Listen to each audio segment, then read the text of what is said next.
Hello பசங்களா, very good evening. இன்னைக்கு நம்ம என்ன பார்க்க போறோம் அப்படின்னா கொஸ்டின் ஆஃப் த டே பார்க்க போறோம்.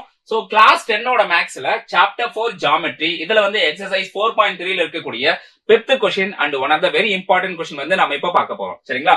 சோ என்ன கொடுத்திருக்காங்க பாருங்க இந்த கொஸ்டின்ல. The hypotenuse of a right triangle is 6 meter more than twice of the shortest side. If the third side is 2 meter lesser than hypotenuse, find the sides of the triangle. So என்ன சொல்லியிருக்காங்க? ஒரு right angle triangle நம்ம எடுத்துக்கலாம். இப்போ இந்த right angle ட்ரையாங்கிள்ல hypotenuse உடைய length ஓகேங்களா, name கொடுத்துடலாமா? ஏ பி சி. இந்த ட்ரையாங்கிளுக்கு வந்து நேம் கொடுத்தாச்சு. இதுல ஹைபோடெனஸ் அப்படிங்கிறது ஏசி. இந்த ஹைபோடெனஸ் உடைய லென்த் எப்படி இருக்கு அப்படின்னா 6 metre more than twice of the shortest side. So இப்ப ஷார்டஸ்ட் சைட் எதுன்றதை நம்ம முடிவு பண்ணணும். சரிங்களா? சோ லெட் இந்த ஏபி பர்பெண்டிகுலர் இருக்கு இல்லையா, இந்த பர்பெண்டிகுலர் லென்த் இதுதான் ஷார்டஸ்ட் சைட் அப்படி நம்ம எடுத்துக்கலாம். எக்ஸ் அப்படி நம்ம எடுத்துப்போம் இந்த ஷார்டஸ்ட் சைட். சோ இந்த ஷார்டஸ்ட் சைடு நம்ம என்ன பண்ணணும்? ட்வைஸ் எடுத்துக்கணும் இதுக்கு, which means 2x. இந்த 2x விட எவ்வளவு மோர்? 6 மீட்டர் மோர்னு சொல்லியிருக்காங்க. அதுதான் ஹைபோடெனஸ். சரிங்களா? இப்ப ஹைபோடெனஸ் கண்டுபிடிச்சிட்டோம். அடுத்தது என்ன சொல்றோம்னா, இந்த தேர்ட் சைடு இருக்குல்ல, தேர்ட் சைடு ஆனது இந்த ஹைபோடெனஸை விட 2 மீட்டர் கம்மி. அப்ப என்ன பண்ணலாம்? இந்த 2x plus 6 இருந்து 2 ரெடியூஸ் பண்ணிட்டா 2x plus 4 வரும். அதுதான் வந்து தேர்ட் சைடு. கிளியரா? இங்க இருக்கிறது என்ன? ரைட் ஆங்கிள் ட்ரையாங்கிள் இல்லையா? அப்ப நம்ம என்ன பண்ணலாம்? பித்தாஸ் தியரம் வந்து யூஸ் பண்ணலாம். சரிங்களா? So in triangle A B C, triangle ஏபிசில நம்ம என்ன பண்ண போறோம்? பித்தாஸ் தியரம் யூஸ் பண்ண போறோம். அப்ப AB square plus BC square that is equal to AC square.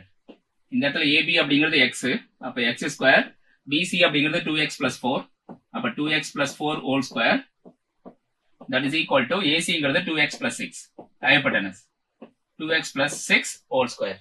So அப்ப இதை எக்ஸ்பேண்ட் பண்ணுங்க. எக்ஸ்பேண்ட் பண்ணா என்ன வருது உங்களுக்கு? எக்ஸ் ஸ்கொயர் 2x plus 4 இதை வந்து நம்ம ஸ்கொயர் பண்ணா 4x square plus 16x plus 16 that is equal to 2x plus 6. இதை வந்து நம்ம ஸ்கொயர் பண்ணா என்ன வருது நமக்கு? 4x square plus 24x plus 36. கிளியரா இருக்கா எல்லாருக்கும்? அப்டேட் பண்ணுங்க. இது வரைக்கும் கிளியரா இருக்கு இல்லையா? இது எல்லாத்தையும் ஒரே சைடு கொண்டு வாங்க. அப்போ வந்து உங்களுக்கு ஒரு குவாட்ரேட்டிக் ஈக்குவேஷன் கிடைக்கும். அதை நீங்க ஃபேக்டரைஸ் பண்ணா இந்த क्वेश्चनக்கு வந்து ஆன்சர் கிடைச்சிடும். சரிங்களா? எஸ். சோ இப்போ நாம இதெல்லாத்தையும் ஒரு சைடு கொண்டு வந்தா நமக்கு என்ன வருது பாருங்க ஈக்குவேஷன். சோ இங்க வந்து டோட்டலா 5x ஸ்கொயர் இருக்கு, இந்த இடத்துல 4x ஸ்கொயர் இருக்கு. அப்ப 5ல 4 போச்சுன்னா 1x ஸ்கொயர். சோ அடுத்தது இங்க 16x இருக்கு, இங்க 24x. 24x லெஃப்ட் சைடு கொண்டு வந்து சப்ட்ராக்ட் பண்ணா -8x. இங்க 16 இருக்கு, அங்க 36 இருக்கு. 36 லெஃப்ட் சைடு கொண்டு வந்து 16ல இருந்து நம்ம சப்ட்ராக்ட் பண்ணா என்ன வரும் நமக்கு? -20. அப்ப கிடைக்கக்கூடிய குவாட்ரேட்டிக் ஈக்குவேஷன் வந்து இதுதான். சோ இந்த குவாட்ரேட்டிக் ஈக்குவேஷன் நம்ம ஃபேக்டரைஸ் பண்ணா இந்த சைடுக்கான லென்த் எல்லாமே நம்மளால கொண்டு வந்துட முடியும். சரிங்களா? எஸ். சோ இங்க பாருங்க, இங்க ப்ராடக்ட் ஆஃப் ரூட்ஸ் என்ன வரணும்? -20 அண்ட் சம் ஆஃப் ரூட்ஸ் என்ன வரணுமா? -8 வரணும் அப்படின்னு சொல்றாங்க. அப்ப என்ன எடுத்துக்கலாம் நம்ம? இங்க 10 into 2 எடுத்துக்கலாமா? 10 into 2. இப்ப 10க்கு வந்து நம்ம மைனஸ் போட்டோம் அப்படின்னா கரெக்டா இருக்கும். சரிங்களா? சோ -10 plus 2 ஆட் பண்ணா -8 வருது. -10 into 2 மல்டிப்ளை பண்ணா -20 வருது. கரெக்டா இருக்கா? சோ அப்ப நம்ம கிடைக்கக்கூடிய ஃபேக்டர்ஸ் பாருங்க. ஒன்னு வந்து x minus 10, ரெண்டாவது வந்து x plus 2 that is equal to 0 அப்படின்னு கிடைக்குது இந்த இடத்துல. கிளியரா இருக்கா? எஸ். இதை வந்து நம்ம 0 ஓட ஈக்குவேட் பண்ணா இந்த x கான வேல்யூ கிடைச்சிரும். சரிங்களா? நெக்ஸ்ட். சோ அப்போ இந்த ரெண்டு ஃபேக்டர்ஸ் 0 ஓட ஈக்குவேட் பண்ணா என்ன வருது? x is equal to 10 plus 10, -2 வருது. சைடுக்கான வேல்யூ நெகட்டிவா இருக்க கூடாது. கரெக்டா? சோ அதனால வந்து இந்த -2 வரதுக்கு வாய்ப்பு இல்ல. அதனால அதை இக்னோர் பண்ணிடலாம். -2 வரதுக்கு வாய்ப்பு இல்ல. அப்போ இந்த x கான வேல்யூ என்னவா தான் இருக்கணும்? கண்டிப்பா 10 தான் இருக்கணும். சரிங்களா? சோ இப்போ x கான வேல்யூ என்னன்றதை கன்ஃபார்ம் பண்ணிட்டோம். Got it. சோ இப்போ அடுத்து என்ன பண்ணலாம்? அந்த x வேல்யூ கொண்டு வந்து இங்க சப்ஸ்டிட்யூட் பண்ணுங்க டயகிராம்ல. ஓகே. சோ அப்ப இந்த இடத்துல பாருங்க x வந்து என்னவா இருக்கு? 10 இல்லையா? அப்ப இங்க 10 சப்ஸ்டிட்யூட் பண்ணுங்க.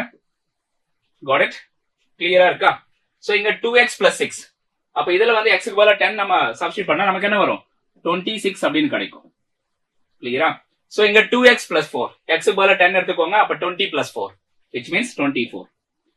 அப்ப 3 சைட்ஸ்க்கான வேல்யூ என்ன வருது நமக்கு? that is 10, 24, 26. கிளியரா இருக்கா? ஓகே, சோ 10, 24, 26 இதுதான் சைட்ஸுக்கான வேல்யூ. சைட்ஸ்க்கான வேல்யூ வந்து இதுதான். சோ இந்த क्वेश्चनக்கான ஆன்சர் இதுதான். நோட் பண்ணி வச்சுக்கோங்க. சரிங்களா? பாக்ஸ் பண்ணிக்கோங்க. ஃபைனலா என்ன ஆன்சர் கிடைச்சதோ அது பாக்ஸ் பண்ணிக்கோங்க. கிளியரா இருக்கா பசங்களா? அப்டேட் பண்ணுங்க. ஜஸ்ட் கிவ் தி தம்ஸ் அப் புரிஞ்சுது அப்படின்னா ஓகே. அண்ட் மறக்காம உங்க ஃப்ரெண்ட்ஸ் அண்ட் ஃபேமிலிக்கு வந்து ஷேர் பண்ணி விடுங்க. அண்ட் சப்ஸ்கிரைப் பண்ணாம மறக்காம சப்ஸ்கிரைப் பண்ணி வச்சுக்கோங்க. சரிங்களா? அண்ட் இந்த क्वेश्चनக்கான ஹேண்ட் ரிட்டன் நோட்ஸ் வேணும் அப்படின்னா இங்க இருக்கக்கூடிய QR கோட் வந்து நீங்க ஸ்கேன் பண்ணணும். சரிங்களா? இதை ஸ்கேன் பண்ணீங்க அப்படின்னா இந்த நோட்ஸ் வந்து உங்களுக்கு கிடைச்சிடும்.